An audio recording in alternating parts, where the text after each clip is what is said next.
Assalamualaikum warahmatullahi wabarakatuh. Kali ini saya akan mereview salah satu keris pusaka Sumeneb Sepuh ya, dengan warangka yang saya tunjukkan seperti dalam video ini, warangka ukir ya. Tentunya pemirsa yang banyak meneliti mengenai sandangan seperti ini paham. Nah, ini wujud pusakanya. Jadi keris pusaka ini berdapur Parung Sari, kelengan, panjang bilahnya 42 cm, jadi termasuk keris corok. Dan menurut saya ini adalah jenis dapur Parung Sari yang lengkap. Karena apa? Pada bagian muka gande terdapat sekar kacang lengkap dengan jenggotnya. Kemudian ricikan yang lain 1 jalen, kemudian 2 lambe gajah, kemudian ada ricikan lain di bawahnya lambe gajah, yakni jalu memet. Pijetan juga, kemudian sogokan rangkap, tikel alis nyambung dengan keruingan depan sampai ke pucuk.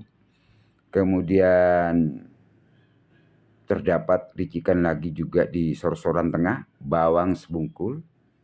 Di belakang juga ada serawean yang juga nyambung dengan keruingan belakang sampai pucuk. Di bagian belakang terdapat gereneng susun. Jadi ini wujud tanpa pembesaran dalam kondisi diminyaki. Jadi pemirsa bisa melihat garapnya, tempat lipatnya ya.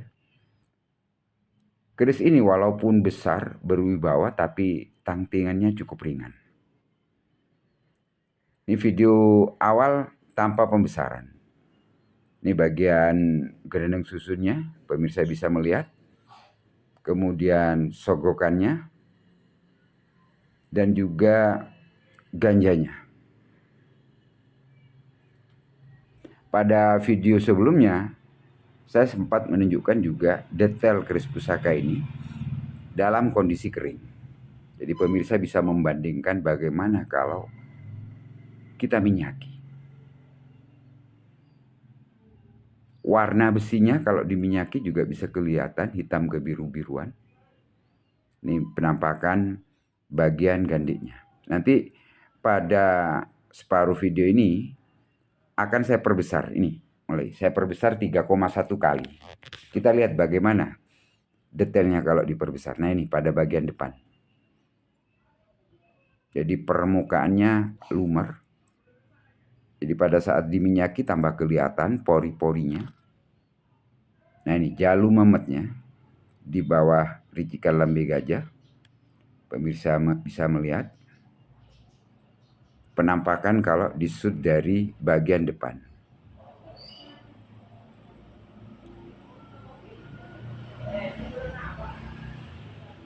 Ricikan bawang sepunggulnya bisa kelihatan sangat tegas ya, sangat rapi. Kemudian sogokannya juga. Serawian dengan keruingan nyambung sampai ke pucuk bilah. Nah, ini gereneng susunnya, pemirsa bisa mengamati. Kemudian ricikan yang lain yang belum saya sebutkan adalah sepanjang pinggir bilah terdapat ricikan gusin dan lis-lisan.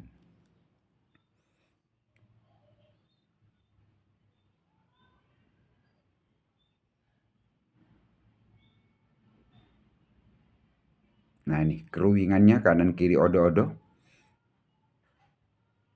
Jadi yang depan dari tikel alis terus keruingan ke atas, kemudian ada gusin ya. Yang belakang dari serawian ke keruingan terus ke pucuk.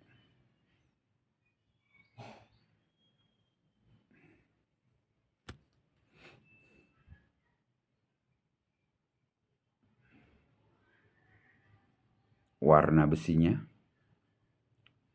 ini tanpa menggunakan pencahayaan lampu kamera HP.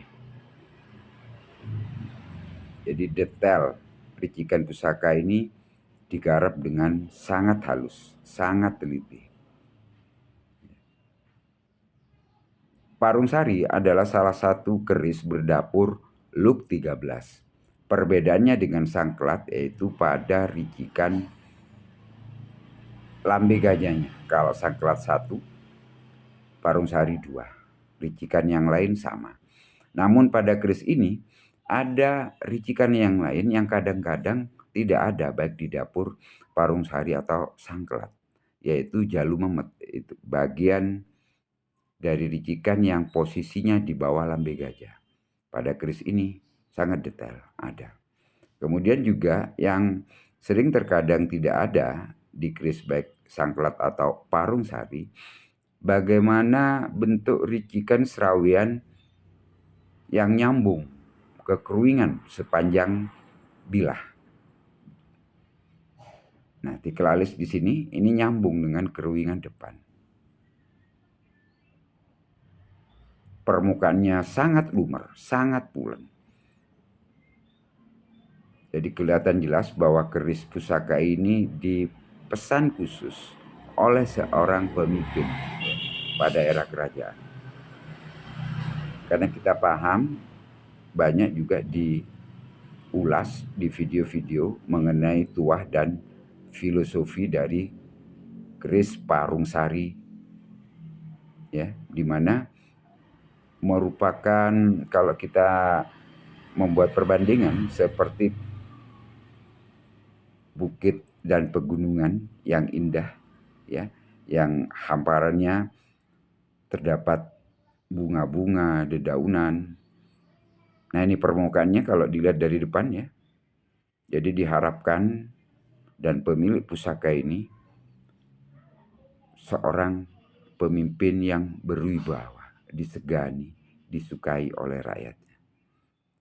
Namun juga aspek ketegasan, ya. Seorang pemimpin diharapkan dengan memiliki pusaka ini, maka tujuan hidupnya, perjuangan hidupnya semakin memiliki karisma dan tercapai cita-citanya. Itu menjadi suatu daerah yang